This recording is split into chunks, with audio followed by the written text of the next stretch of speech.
The information in our frequently asked questions and troubleshooting segment comes from, over the years, getting feedback from new owners.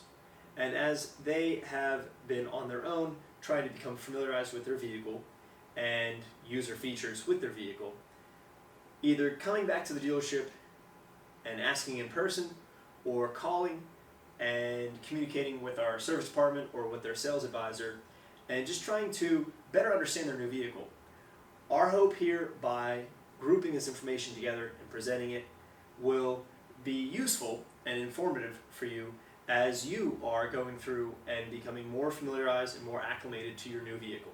In this segment, we'll be covering airbags disengaging, cell phone pairing with Bluetooth, Apple CarPlay and Android Auto, radio codes, backup camera, and lane watch. Our opening topic in this segment is airbags disengaging, which from time to time you may see this happen with your vehicle. Rest assured, it's not something broken or malfunctioning. It's not indicating that something needs to be repaired or replaced. Rather, it's the car's computer notifying you that the airbags have been temporarily disengaged, and that is the car's computer controlling that. And this is all designed for safety's sake.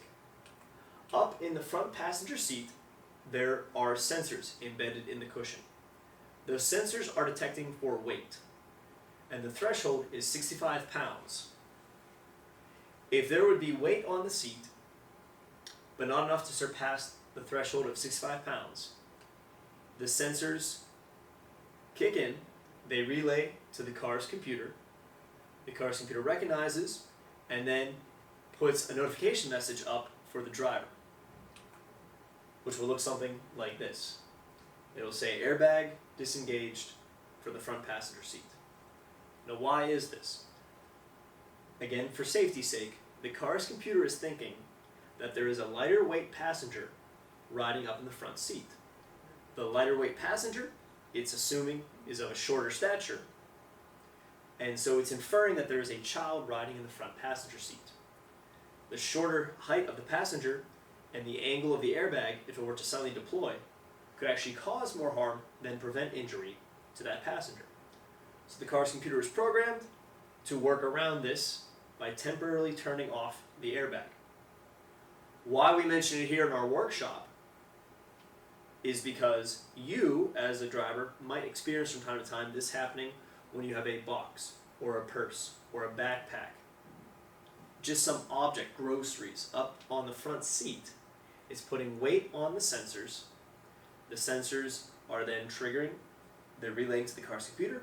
The car's computer is notifying you as the driver with a little warning message.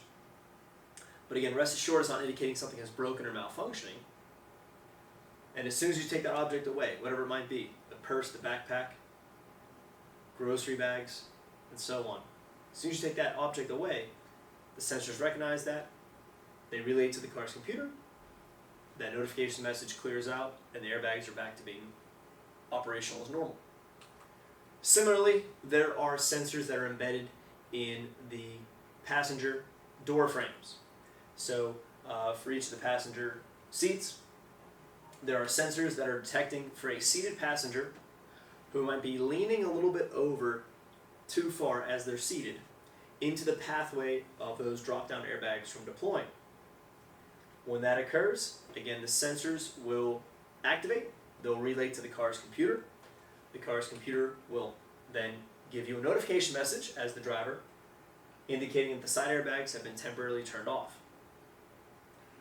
So you can imagine, as a passenger, as they're seated, they might be leaning over a little bit too far, they might be slouched, and that could trigger those sensors recognizing that now the pathway is not clear for the airbags to deploy. As soon as that passenger shifts their posture and sits more upright, then that light will clear away as the sensors recognize that and relay to the car's computer. Again, just something to know for you to be aware of, and likewise make your passengers aware of.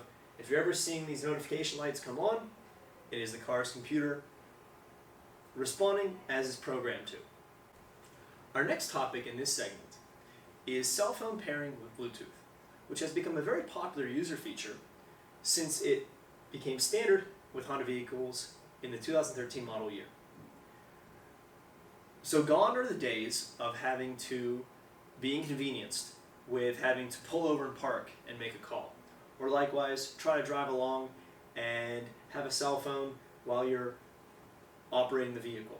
Or have to take your eyes off the road and fuss with buttons off to the side or looking down at a cell phone.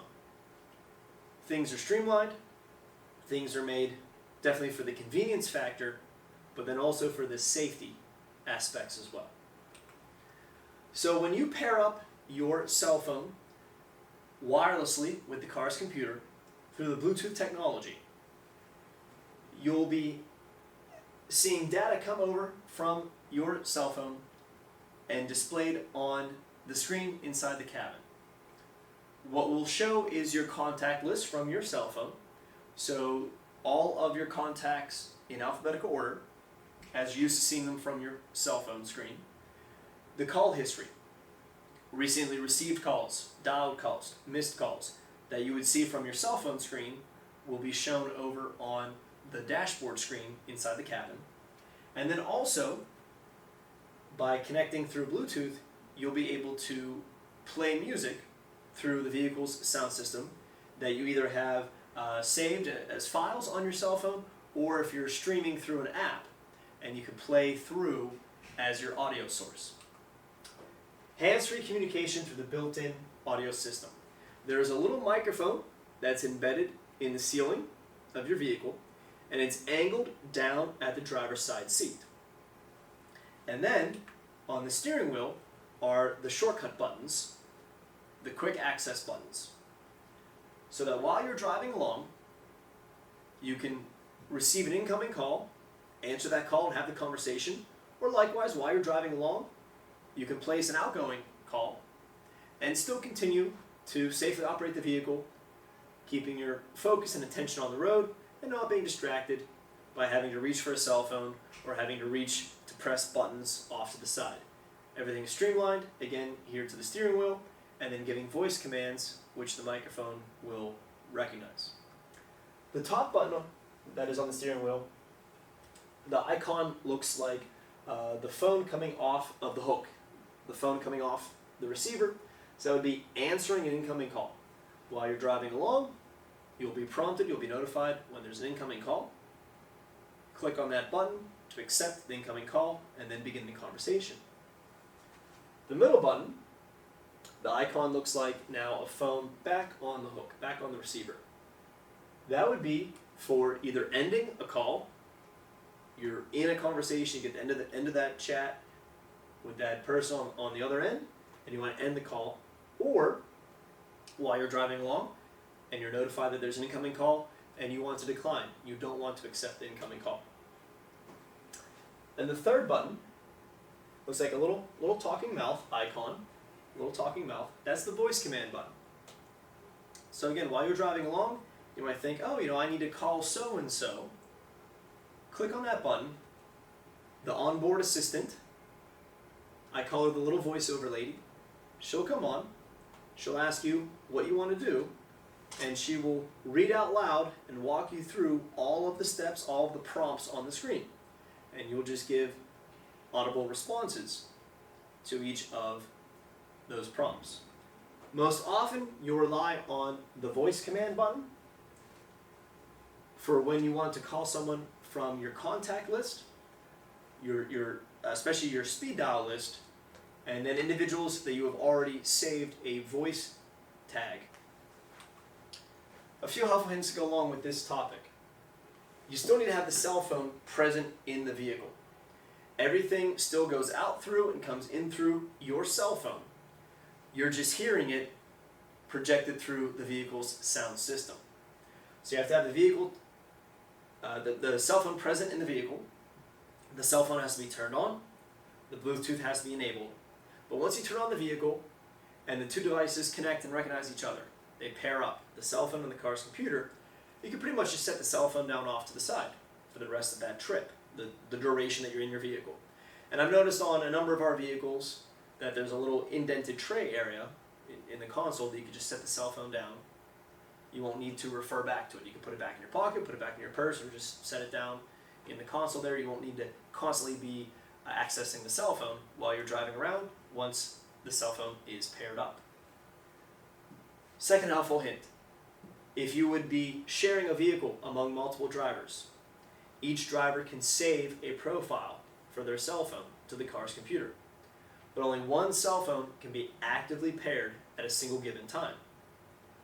So your best bet is when you have other occupants in the vehicle, they can keep their cell phones on, that's fine, but if anyone else has their Bluetooth enabled, ask your passengers please to turn off their Bluetooth so that you as the driver, you're the only cell phone that actively has Bluetooth turned on, and so that way it's only your cell phone that would be pairing to the car's computer.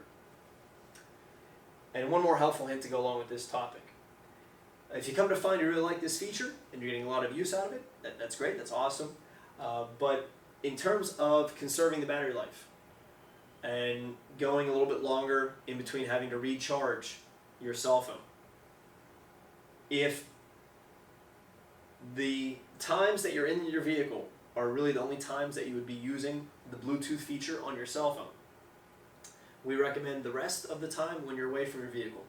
When the vehicle is parked and you're at work, you're at home, you're running errands, you're just away from your vehicle, you're not in your vehicle, we recommend go into the cell phone's settings, turn off Bluetooth. Go about whatever you're doing, running errands, at home, at work. Next time you return back to your vehicle, go into the Bluetooth settings on your cell phone, turn the Bluetooth back on as you're getting in your vehicle, turning on the vehicle, and starting that next drive. The reason for that, it doesn't harm the cell phone having Bluetooth constantly turned on, but you'll come to find that the battery will drain down faster because with Bluetooth left on, it's looking for other devices to be connecting to, and that will drain down the battery faster. You'll have to recharge it more often.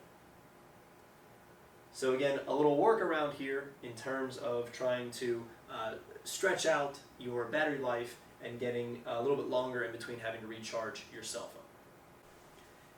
In a similar vein, but a little bit more advanced than cell phone pairing with Bluetooth, we have Apple CarPlay and its counterpart Android Auto. This is for a number of our newer models, and you would know if you have this equipped with your vehicle because you would have a touch screen inside the cabin, molded into the dashboard. You would have a touch screen, and then being able to plug in your cell phone, it will mirror the touchscreen of your smartphone device up to the touchscreen of the dashboard.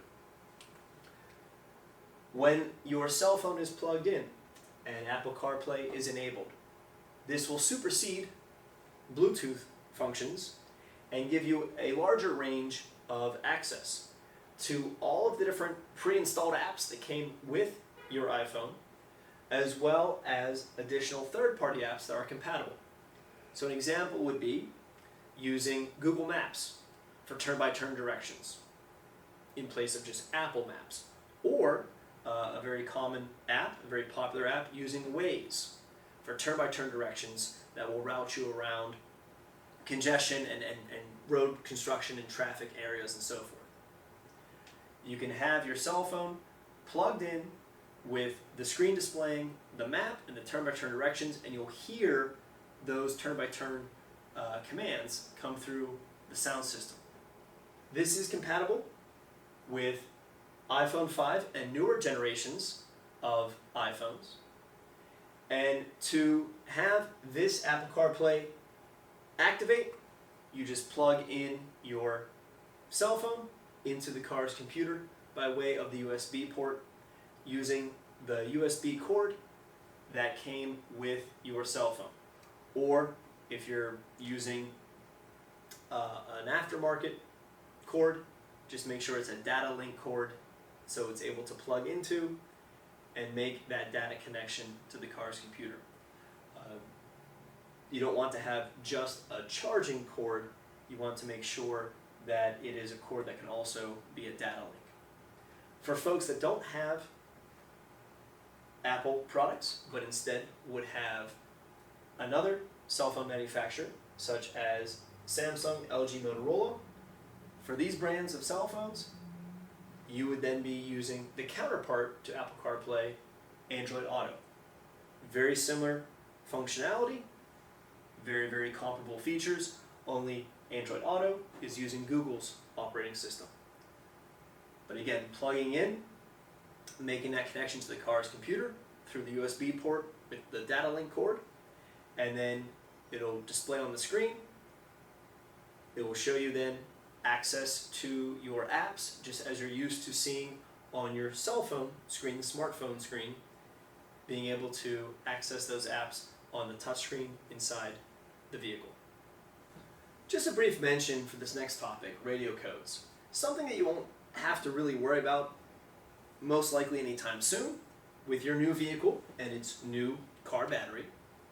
But if and when your vehicle's battery would be replaced, you'll need to reactivate the radio settings. Where this comes from is going back decades. It was originally devised as an anti-theft measure, so that car radios were programmed that if there would be a disconnect in the power supply, the radio would shut down and be rendered inoperable. And again, that was a way to deter thieves from breaking into cars and yanking out and stealing car radios. Well, nowadays, the audio system is so embedded into the dashboard, it's not something that really can be easily removed anyways, yet the design feature is still programmed, is still a holdover from past decades. So whenever the car battery dies or otherwise is replaced, you'll need to run a reactivation cycle with the sound system. To do so, once that new battery is installed, that new power supply is connected, just press and hold the power button that you would use to turn on your audio system. Press and hold that power button for a few seconds. What this is telling the car's computer to do is draw up from the memory all of your settings, all of your preset radio channels, and restore that from the memory. The older method we still mention during our workshops, and this is going back to before the 2013 model year. The older method, which still had the same end result, involved typing in a little 5-digit code. Once that 5-digit code, essentially a password, was typed in, was entered, using the buttons of the radio, the preset buttons, once that 5-digit code was entered in, then the reactivation cycle would begin. For all of the model years since 2013, again, you just have to remember, once that new battery is installed, just press and hold the power button, give it a few seconds. That will jog the sound system's memory from the car's computer, and it will reload then all of your preset channels. Our next topic in this segment is the backup camera, which as of the 2013 model year became a standard feature for Honda vehicles. Due to legislation, this was something that was mandated for the automobile industry in the United States. Honda was an early adopter of this, making it standard equipped as of 2013. And really because not only of the convenience aspects, but probably more so because of the safety benefits. The track record of the backup camera has really proven its worth. So I'm going to go ahead and advance down to the bottom of our slide, where we have some sample screen images. So as I'm sure everyone has experienced, as soon as you shift into reverse, instantaneously you have a live image appear on the screen inside the cabin, because that backup camera activates out on the exterior of the vehicle, giving you instantaneously that live image. And then you are able to cycle through 3 different camera angles while you are in reverse. There is the wide view, the normal view, and then the top-down view. The wide view gives you a little bit more periphery, a little bit more sense of what is on either side of the vehicle. The normal view is just giving you a straight back projection, showing you what is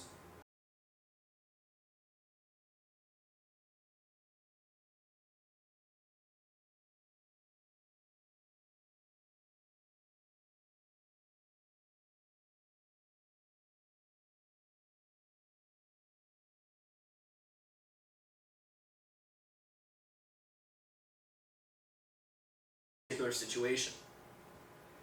Then superimposed on the screen, this again live image camera feed, there are vertical and horizontal yellow lines. The vertical lines are there to give you a sense of the vehicle's footprint immediately behind the vehicle compared to what would be off to the sides of the vehicle. And then the horizontal lines, they are there to give you, the driver, a bit of depth perception, to give you a sense of how much room you have left to maneuver and work with as your vehicle is backing up. The horizontal lines are in increments of approximately 2 feet. So on our sample here, which is screenshot images from a CRV trim level EXL, the furthest out line is approximately 4 feet back from the bumper. The next nearest line is approximately 2 feet out from the bumper. And then there is an additional line on the screen that is differentiated visually by being a broken or a dotted line. And this is indicating approximately 1 foot out from the bumper. So you know then, as the distance is closing, as you are in reverse, maybe you are maneuvering your vehicle into a parallel parking spot, or you are backing down the driveway, or you're backing into your garage, or you are reversing and backing up to some station.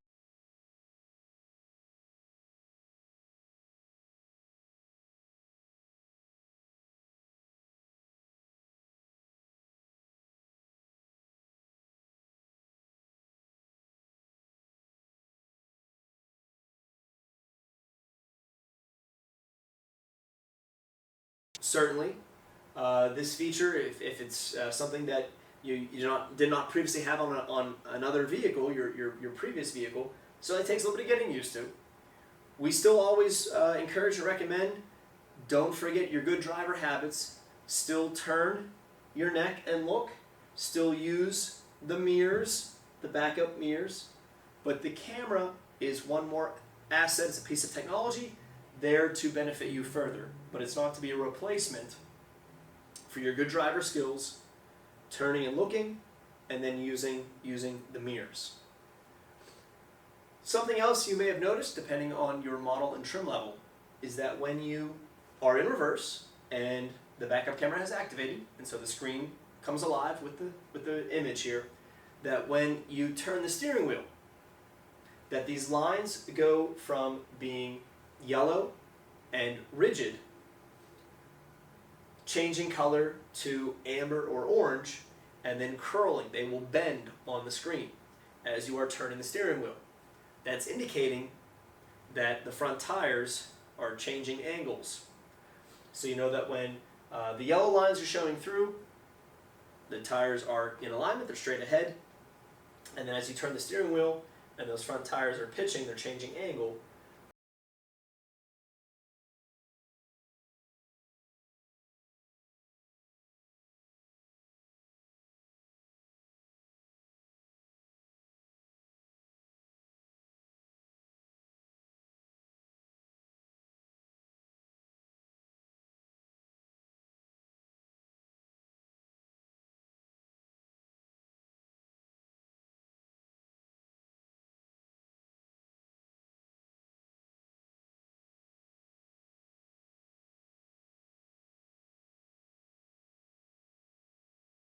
Cabin.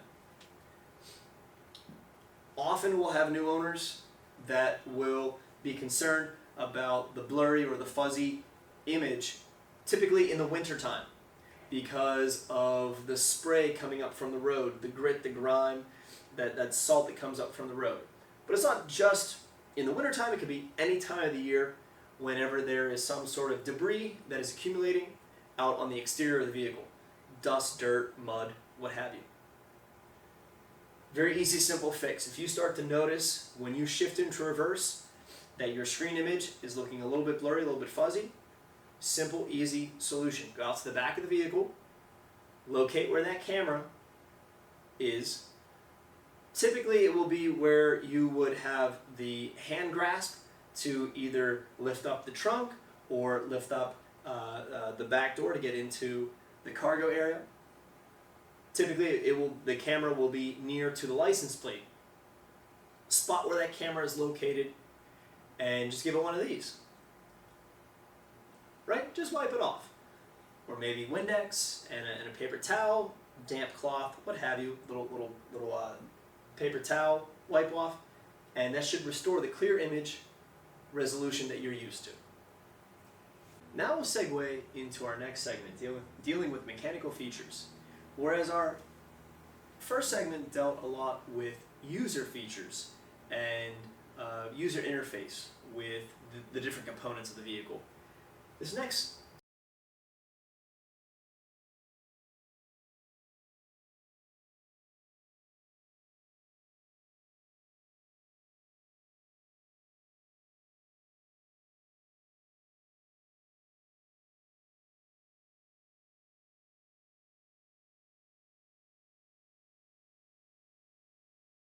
is built in on all Honda vehicles, regardless of the model and the trim level. Up and down, all across the board, all Honda vehicles have the maintenance minder, which is the onboard computer's way of tracking for you when certain upkeep and maintenance is coming due for the vehicle, using an array of sensors embedded around the vehicle that are constantly gathering data, feeding that information into the car's computer. The car's computer is running algorithms and is then determining when certain maintenance and upkeep is due for the vehicle. It will display that information on the maintenance minder screen. You as the owner just have to make it a point every so often to go and look up the maintenance minder display screen. And what you'll see reflected there is information regarding when your next oil change is coming due, as well as other maintenance that is being recommended for the service and upkeep of your vehicle. The maintenance minder is designed to replace what for many, many decades used to be a page inside of the owner's manual that essentially was a chart where you as the owner had to track and annotate for yourself and log when there was different service and upkeep performed on the vehicle. The maintenance minder is taking a lot of that guesswork away, alleviating a lot of that responsibility for you. It's being more specific to the vehicle.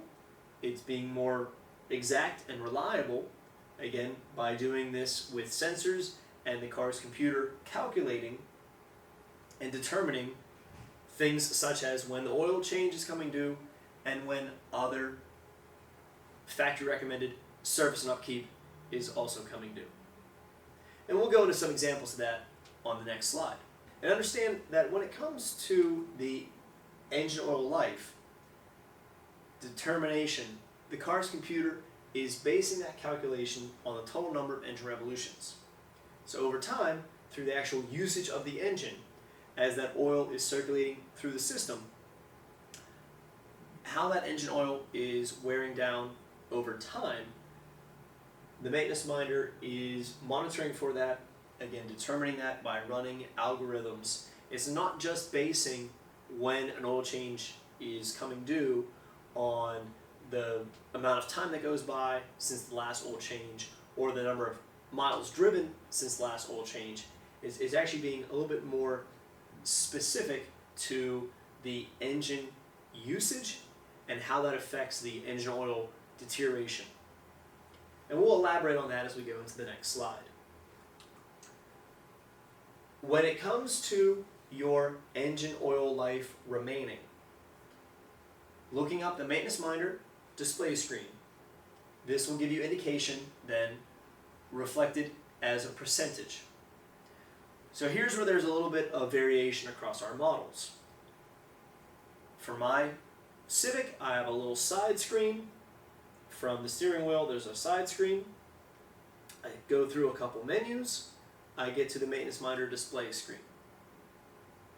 For other models, you might have to cycle through a few other displays that is located with the centralized screen that's up in front of the steering wheel that's embedded into the instrument panel. But once you arrive at the maintenance minder display screen, you'll always see some percentage reflected there. In the range of 100 all the way down to 16%, there won't be any other special indication that would pop up and notify you and alert you that the engine oil change needs to be performed. You're in the range here of 100 to 16%. Again, no other notification warning light will appear. But if you would, let's say, postpone or delay or try to push off, procrastinate maybe, getting the oil changed, and now that percentage would dip down into the range of 15 to 1%. This is when you get the dreaded monkey wrench light that appears and glares at you to grab your attention. Every time you turn on the vehicle, you would get this little monkey wrench light popping up. Again, the range here of 15 to 1%, the car's computer is really trying to grab your attention and tell you the oil change needs to be done sooner than later. Don't keep delaying, don't keep waiting or postponing on it. We've had over the years new owners who join us, and they share that they actually wait for this light to appear, and then they know for sure it's time to get the oil changed. Not quite. Ideally, you are looking to get that oil changed before the monkey wrench light would pop up. But that monkey wrench light is there as a reminder that you're really due, and don't keep waiting on it. Get it changed sooner than later.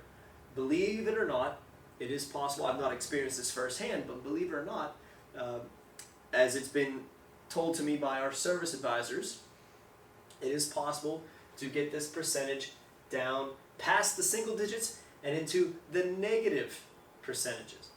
And so definitely at that point, you are really running the risk of doing damage to the engine, which could be an expensive repair.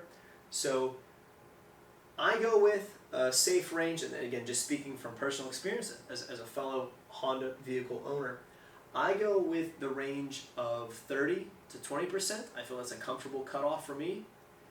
As I see that percentage decrease, and I keep looking up the maintenance monitor display, and I see it go down from 40% to 30%. Again, I feel a good cutoff point is between 30 and 20%. So the question comes up then.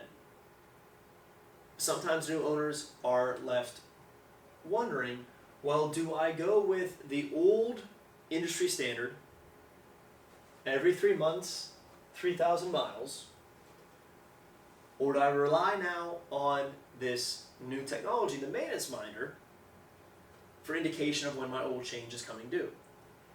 And really it comes down to you as the owner, it's your prerogative, whatever you feel most comfortable with. If you want to rely on the maintenance minder and the percentage that it is providing to you as a guide for when your oil change is coming due, or if you want to rely on a convenient numbering scheme here of months and miles, our maintenance department recommends, if you're going to go with the months and miles, go with 6 months or 5,000 miles. That's the new industry standard, replacing what for many, many decades, what used to be the industry standard, 3 months, 3,000 miles. Now, because of better quality engine oils, full synthetics, just more advanced engines, more sophisticated technology to make the engines more efficient. Now we're looking at 6 months or 5,000 miles. Again, if you're someone who would lean on and feel more comfortable going with a months and miles guide, or if you feel comfortable enough, go with the maintenance minder and the percentage that is being shown in the display screen. Again, really it's your preference, what you feel most comfortable with as the owner of your vehicle. Remember though that the maintenance minder is checking for engine oil quality remaining in the reservoir.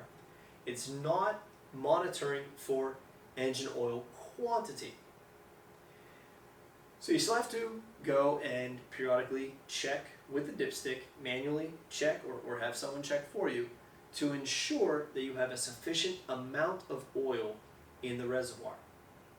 The maintenance minder is checking for and monitoring for engine oil life remaining, the usable life, but not the amount. It's monitoring for quality, not for quantity of engine oil, to make sure you have a sufficient amount in the reservoir to circulate through the system.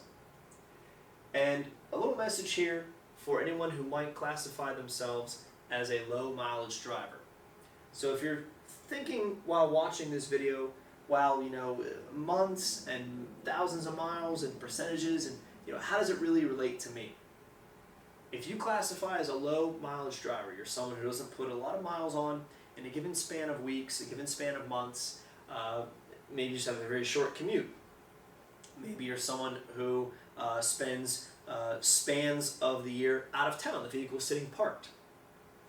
Regardless, the oil is going through a chemical reaction. It is breaking down over time, whether the vehicle is being driven frequently or infrequently. So our message to low mileage drivers: still have the oil change at least twice a year. Even if you're coming nowhere near putting on thousands of miles in a span of several months, still have the oil change at least twice a year. It'd be analogous to a carton of milk in the fridge. It hits the expiration date, now it's spoiled. You don't want to be drinking bad milk. Similar here, oil is breaking down no matter what. If the vehicle is being driven frequently or infrequently, oil still breaks down over time chemically. It's oxidizing. And so to ensure that you have good quality oil circulating through the system, our service department recommends at least twice a year have that oil changed. So the old oil gets swapped out, new oil gets put into the system, and it's keeping that system clear of little particulates accumulating. Please understand the maintenance minor really is the minimum work that you can do for the upkeep of your vehicle. You can certainly go above and beyond. You can certainly do additional and supplemental things, again, as is your prerogative as the owner of your vehicle. But the maintenance minor is really giving you a basic script to follow, a basic framework, a guide for how to keep your vehicle in good running condition. With that being said, we go to this chart, which is available in your owner's manual. We've reproduced it here in our presentation. This gives a description here of everything that the maintenance minor is tracking for you. So when you go and look up the maintenance minor display screen, as we already mentioned, there will always be some percentage shown on the screen that's indicating the engine oil life remaining. And then from there, from time to time, you may have with your vehicle different main codes and subcodes appear. What you won't see is all the description over here, all this wording over here. There is not space on the screen inside your vehicle to have all of this wording. Everything gets consolidated or truncated down into main codes, letters, and subcodes, numbers. And they'll come up in various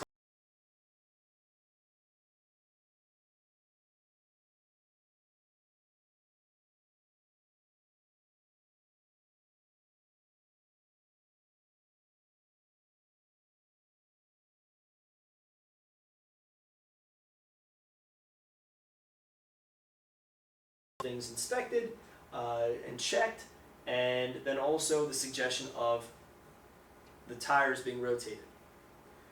My vehicle, at the time of this recording, my vehicle is just past 114,000 miles. I've had my Civic since October of 2011. So over the years, I have seen some of these different subcodes, and as well as main codes, come up in different combinations. I remember a few summers ago, I was somewhere around 55,000 miles. Not to say that that's what caused the subcode to come up, but I remember I was somewhere around 55,000 miles, and subcode 3 appeared, indicating that the next thing being recommended to be serviced was the transmission fluid. And I'm glad it did, because I would not have known how to check for it. I wouldn't even have known, what to look for. The maintenance minor, it was doing the job for me. It was monitoring and using the car's computer, calculating to determine the next thing being recommended for the vehicle's upkeep.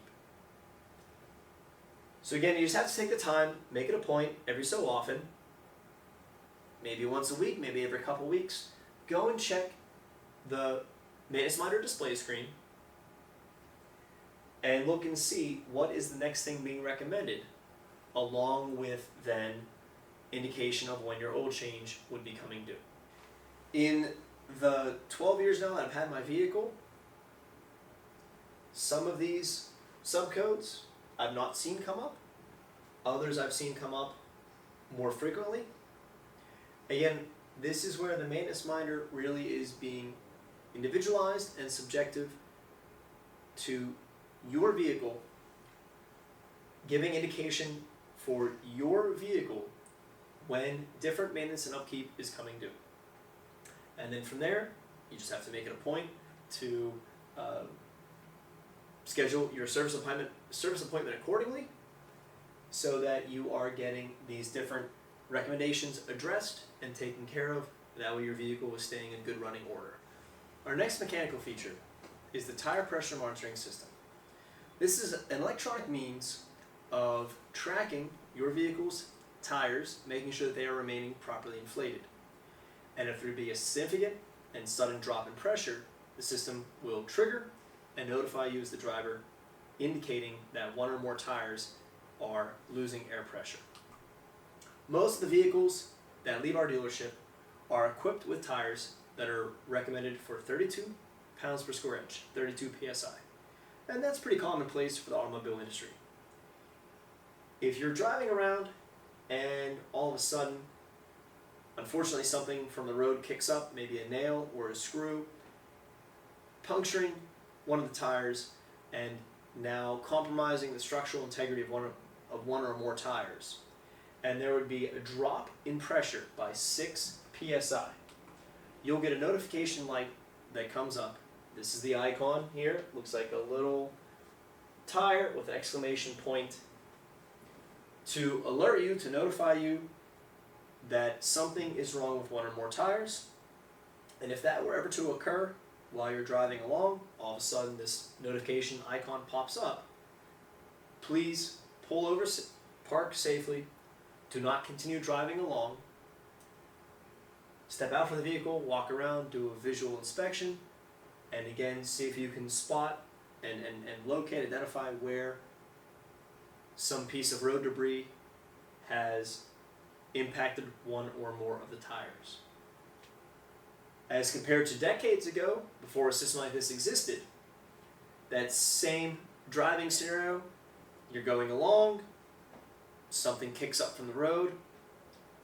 Before a system like this existed, you'd be unaware until maybe much further down the road, and now that compromised tire or tires that are bleeding out air, they're making a lot of noise, the tire pressure is really, really decreased, and now you might have the recipe for a dangerous driving situation. Whereas here, with the TPMS, it's acting as an early alert system, an early detection, early notification system, to make you aware that something is wrong with one or more tires, and to not continue driving along without addressing that. It can happen, though, that the TPMS sensors may falsely trip for the time that the weather is extremely hot or extremely cold, could impact here the tires, making the sensors be tricked, essentially. The same warning light would come up, the same icon, the same notification would light up on your instrument panel. You, as the owner, as the driver, would just have to use your judgment. Is it because you were driving along on the road and something may have punctured and compromised one or more tires? Or is it the vehicle was sitting parked out overnight, really, really cold wintertime weather, and you come out to your vehicle in the morning, you turn it on to warm it up and start commuting to work, and this light appears. Again, you just have to use your judgment.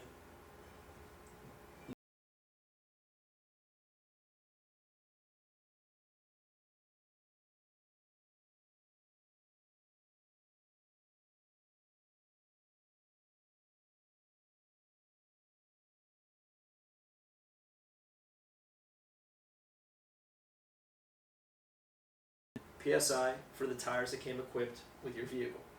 And again, like I said, typically 32 PSI is pretty common for the automobile industry. One last item to go with this topic is recalibrating the TPMS. So anytime that there are adjustments, anytime that there's changes made to the configuration of the tires, the system is asking of you to help it stay fresh, help it stay current, help it stay accurate, up to date, by essentially doing a memory dump. Wipe the slate clean, reset, refresh it, have it recalibrate. So this is for most of our models: Civic, Accord, Insight, Fit, CR-V, HR-V, Odyssey, and Passport. The two exceptions here would be the Pilot and the Ridgeline, as those models are programmed to be self-recalibrating. After you drive enough distance and get up to enough speed, they'll auto-recalibrate. But otherwise, the system is asking of you, the owner, the driver, the operator, once some change has been made, to do a recalibration. What constitutes a change? Adjusting the pressure in one or more tires. When the time comes, it's due for a tire rotation, so the tires are physically repositioned around the vehicle. Or if and when the tread wears down, or again, maybe you get a flat, a damaged tire, and one or more tires get replaced, and now there's new tires put on, the system is asking of you to do a recalibration.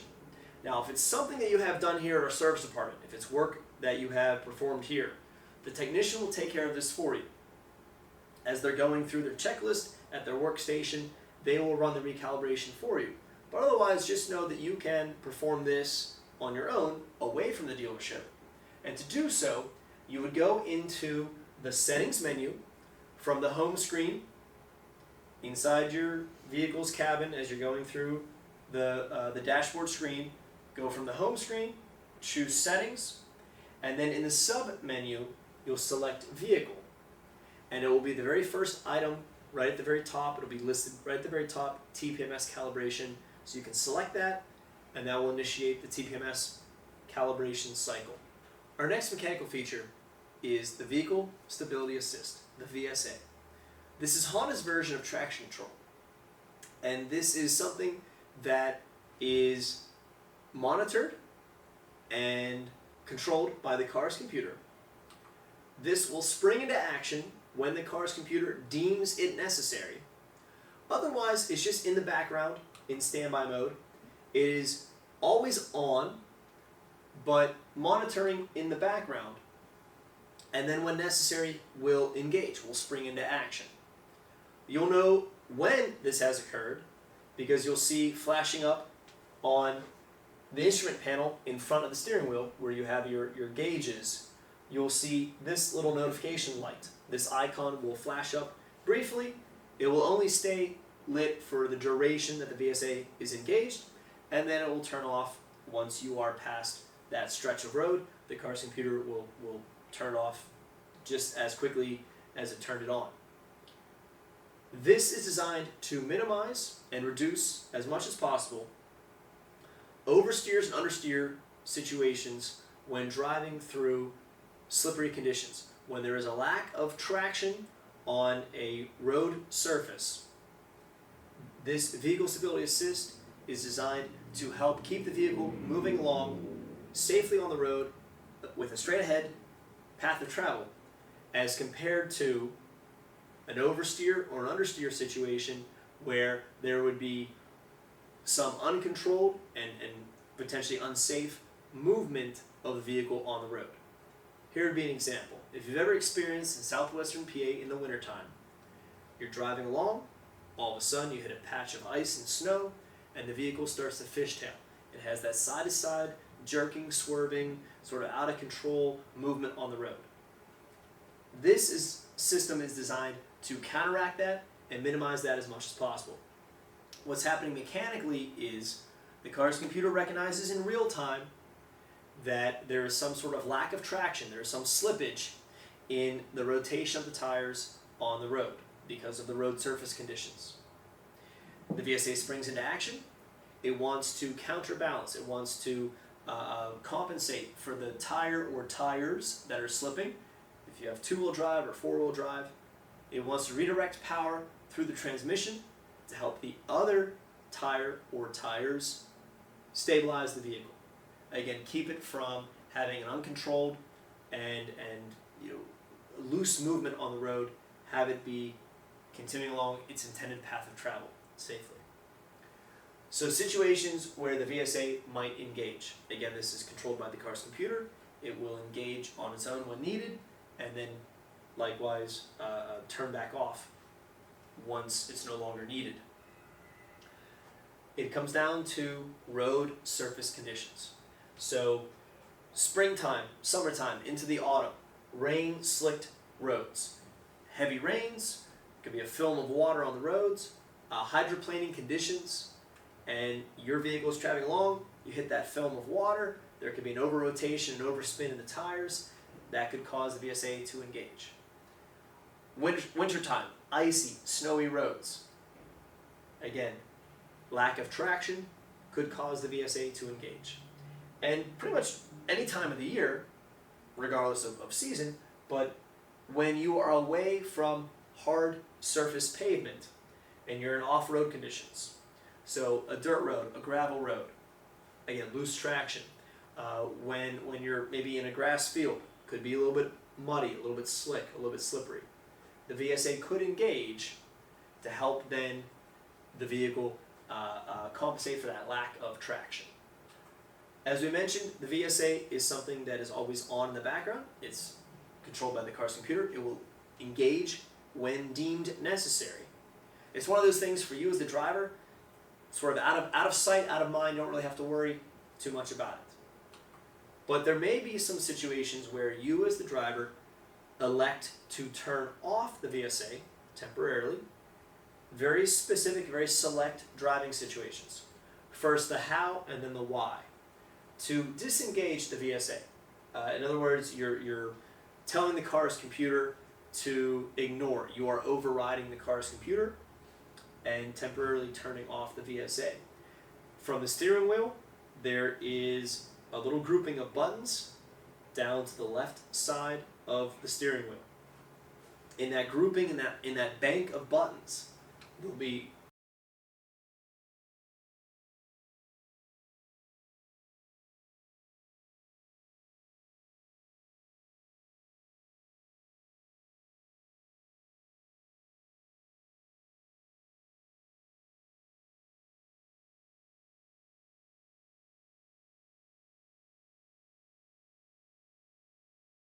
off.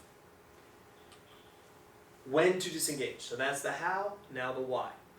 Well, as I alluded to, pretty much any time that you know as the driver that you are in a driving situation where maybe there is a slick surface, slippery conditions, a lack of traction, and you are telling the car's computer, ignore. You as the driver are having the override of the VSA. So examples. Ascending a steep incline when the vehicle is at the base of the hill, about to go uphill. And certainly if you've ever experienced this in southwestern PA in the wintertime, you're going up a hill road, going up that street, and you get stuck partway up, and you have to back it back down, try to take another run at it. That could be a little bit of a scary and a dangerous driving situation. Not having enough momentum to get all the way up to the top of the hill. So something to try is, as you're approaching that wintertime hill situation, turn off the VSA. As you accelerate, yes, you might crawl and slowly trudge and make your way up the hill, but at least have enough momentum to do so, as compared to leaving the VSA left on. That might resist a little bit and sort of fight back against you, and you might not have enough momentum to get all the way to the top. The vehicle is stuck in off-road conditions. To get unstuck, so you are maybe off to the side of the road, you're stuck in a ditch, you're on some sort of uneven terrain, the vehicle is having lack of traction, the vehicle is stuck. Something to try, not a surefire guarantee, but at least something to attempt, to get unstuck. Press the button, turn off VSA, see if you can get the vehicle to rock a little bit, see that might help build some momentum, and that might then help get the vehicle out of that stuck position.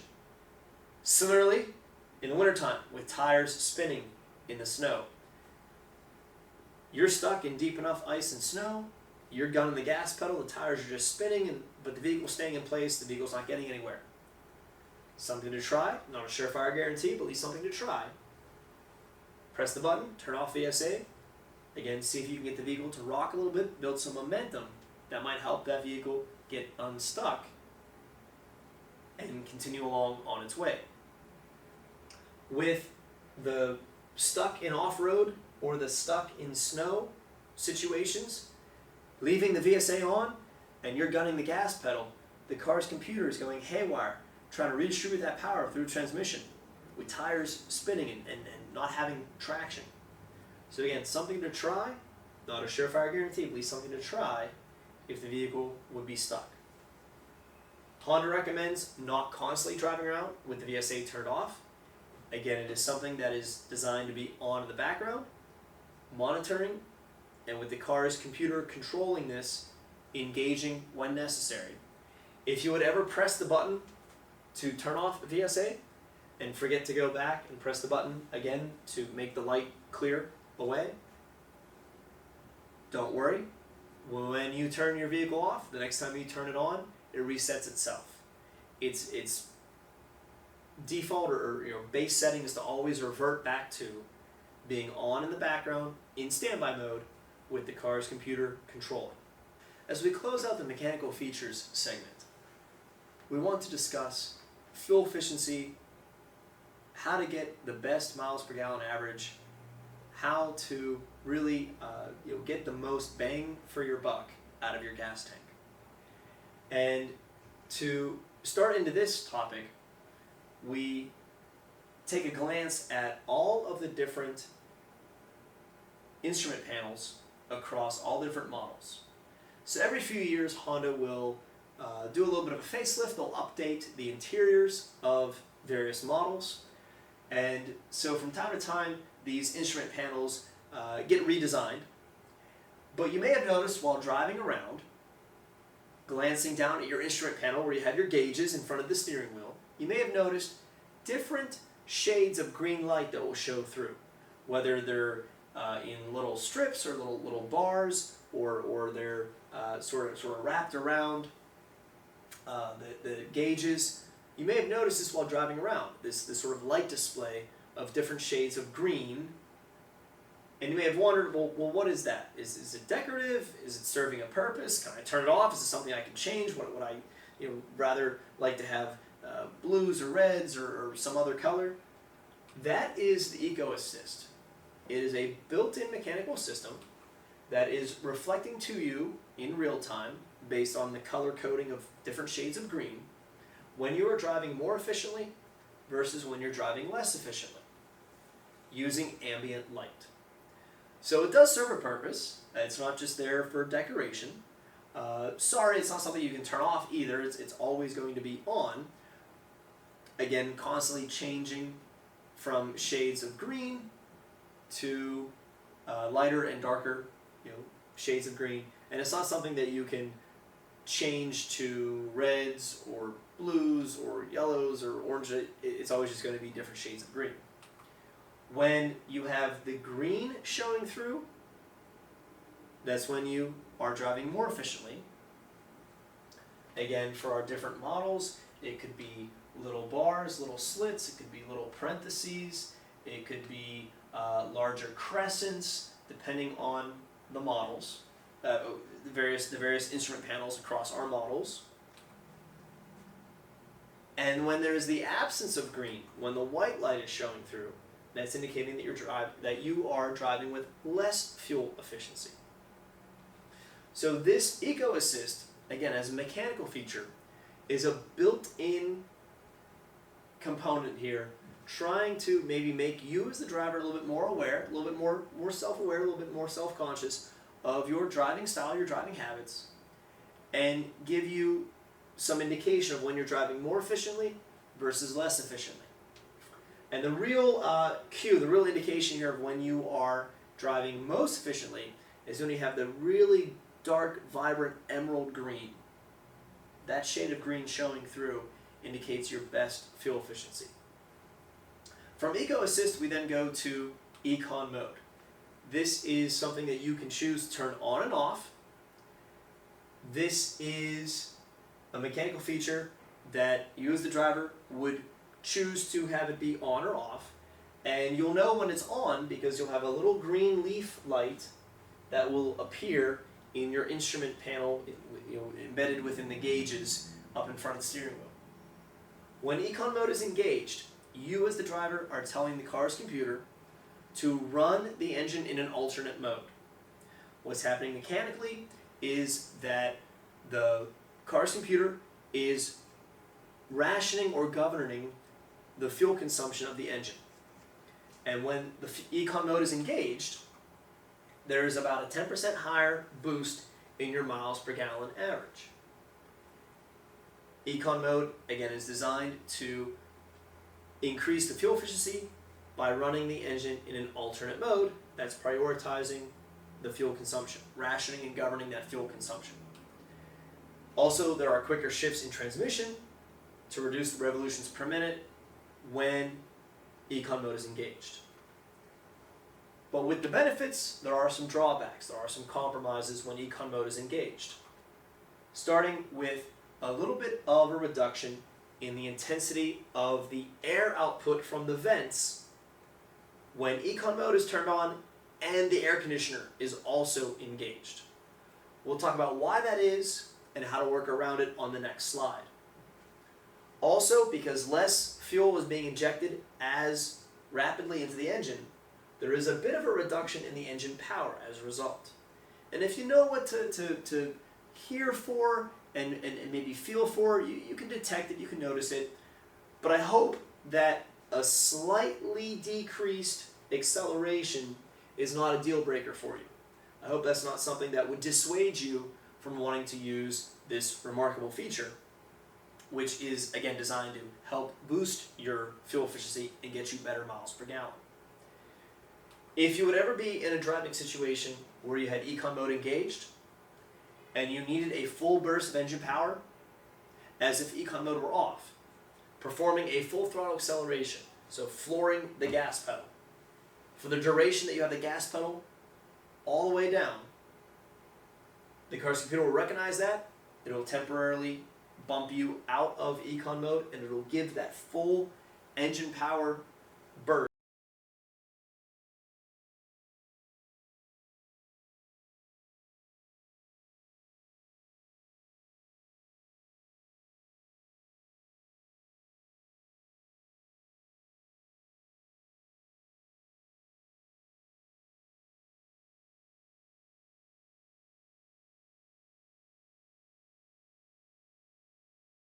When to have it disengaged? Well, one example of going from having it on to briefly having it off and then soon thereafter resume using is when merging onto a highway. And especially around here, southwestern PA, we have some notorious on-ramps when trying to get onto the parkway, and you have to get up to speed in a very short span of road so you can merge into and get into the flow of the highway traffic. As you're approaching a situation like that, you might think to yourself, having ECON mode on, while the vehicle is in drive, you can press the button, turn ECON mode off, have that full engine power at your disposal, and then certainly once you're cruising along the highway, resume using ECON mode, turn it back on. Our air conditioner example. So you get back to your vehicle that's been sitting out roasting in the sun on a really hot day, the interior is superheated, the cabin is uncomfortably hot, and you want to get it cooled down quickly. We recommend turn off ECON mode as you're turning on your vehicle. Turn off ECON mode, get the AC cranked up, get the AC going full power with the full output, get the coldest cold temperature, get the full AC coming through the vents. And then, as the cabin cools down, more comfortable to your liking, and you would be turning back down the AC output, then resume using ECON mode. It doesn't harm anything having the two run simultaneously. But if you're trying to get the cabin cooled down quicker, running ECON mode and running air conditioner at the same time, it would make that process take a little bit longer. Because mechanically, what's happening under the hood, when ECON mode is turned on, again, that is prioritizing fuel consumption. It's running the engine in an alternate mode. When the AC is turned on, that is drawing fuel to a separate compressor to pump out cold air. And the two systems butt heads a little bit then for your vehicle's fuel efficiency. So again, we recommend turn off ECON mode, get that full AC cold air coming through the vents, and then as you'd be turning it back down anyways, then resume using ECON mode. It'll just quicken the process, make it take a little bit faster, then a little bit shorter than longer. Going up hills, if you would have a very long ascent, you'd be in a driving situation where you need to have more engine power at your disposal to make a long ascent uphill. Again, you may choose to turn off ECON mode for that stretch of the road. And then if you would be in a driving situation where you had to make some quick lane changes, safely of course, you had to do some weaving through traffic, changing lanes quickly, safely of course, and you wanted to have a little bit more engine power at your disposal, that could also be a situation where you might choose for that span of the road to turn off ECON mode and then resume using thereafter. So when to have it engaged? Again, when is it most advantageous for you? Certainly highway driving. Going on a road trip, having the adaptive cruise control turned on, having ECON mode engaged, you'll definitely see a boost in your average miles per gallon for that highway driving trip. After the cabin has cooled down, going back again to our air conditioner example, resume using ECON mode when you don't need the AC turned all the way up, cranked up to full blast. And then from there, pretty much otherwise, you can have it remain on and have it be engaged as your norm.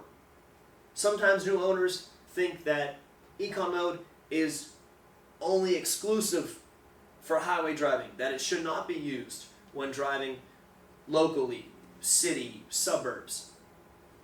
But I'm here to tell you, you can have it be turned on and have it be effective, have it be beneficial for you, have it be advantageous by pretty much having it on consistently, uninterrupted, pretty much continuously, except for brief times here and there that you turn it off and then resume using soon thereafter. And our next topic, to go along with the theme of fuel efficiency, getting the most miles per gallon average, really just yielding the best bang for your buck out of your gas tank. We want to discuss a concern sometimes new owners have. They're not quite seeing right away the results that they thought they were buying into with their new Honda vehicle. And I'm referring to the window sticker, the advertised city and highway miles per gallon numbers. So, a little bit of background information. All new vehicles are going through something called the break-in period.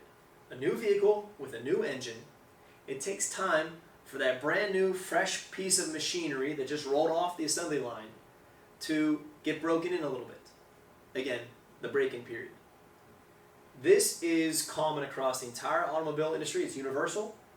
All new vehicles, their new engines are going through the break-in period, so that the mechanical components gel together a little bit, going from being a brand new, fresh piece of machinery to getting broken in and having everything working properly. That break-in period is anywhere from the first 8 to 10,000 miles of driving your vehicle. Again, putting miles on the engine. And for most owners, that's anywhere from the first year to maybe first year and a half of having your vehicle, getting through the break-in period. The 8 to 10,000 miles elapsing break-in period. That's not to say that it's impossible to get desirable miles per gallon average while you're still within the break-in period, but you're more likely to see your desired miles per gallon average start to show through once you have gotten past the break-in period. From there, some other things to consider. As we're all striving to get the best fuel efficiency that we can, as we're all striving to get the best miles per gallon average that we possibly can with our vehicle. And again, save a little bit at the pump. The EPA is the government agency that conducts testing on all new vehicles before they go on sale to the public, to consumers. When the EPA brings in a brand new vehicle for testing, so as to determine the city and highway numbers, to calculate those results, come up with the data to make the number determinations. They don't take a vehicle for testing out on real roads like we drive on in our daily lives. They don't even take the vehicle for testing into a situation where it's a test track and they drive it around in a loop. Someone actually driving it, rather. They bring the test vehicle into a closed lab setting. They jack it up on a car-sized treadmill. They plug it into a computer and they run it through simulations. So yes, on the one hand, they are trying to eliminate as many variables as possible. But on the other hand, maybe we can question their methodology a little bit, because in removing those variables, how realistic or how accurate and comparable is it to the real-world experiences that we drive our vehicles in? So maybe there is a little bit of a flaw in their approach, perhaps. From there, here we are in southwestern PA, and you gotta love it, right? We have our hills, we have our non-grid road system, we got our bridges, we got our tunnels and people who slow down before they go through the tunnels, we got our pothole swervings, we got construction, it seems constant construction all the time. So, unfortunately, our little corner of the country might not be the most pristine and best infrastructure road network as compared to maybe other parts of the country. So there's a little bit of an inherent built-in challenge then when it comes to striving for better miles per gallon here in southwestern PA. From there, our next bullet point, fuel efficiency depends on driving style. Driving style. So you as an individual driver, if you're someone who is gently coasting to a stop and you're gradually accelerating to gain speed and you're not making the RPM needle jump around erratically, that driving style, the more gentle driving style, probably will get you better fuel efficiency as compared to the other extreme end of the spectrum, the other extreme style of driving, someone who jumps on the gas pedal, slams on the brake, very erratic, very stop and start, very choppy driving style. That RPM needle is constantly jumping around, constantly changing. That might not be the most efficient driving style, and again, that comes back to the driver and the user, operator of the vehicle having an impact. Keeping the vehicle properly maintained, as we have been discussing a little bit in this video, and as we will discuss more in person at our workshops, such things as keeping all 4 tires properly inflated, believe it or not, can have an impact on fuel efficiency. And then from there, following the guidance of the maintenance minder, scheduling your service appointments so that you keep your vehicle in good running order. And the last 2 to bear in mind, the Eco Assist and the ECON Mode, the 2 mechanical features that we've just introduced, are also there for you to utilize and take advantage of so as to hopefully have better fuel efficiency and the best possible miles per gallon average you can.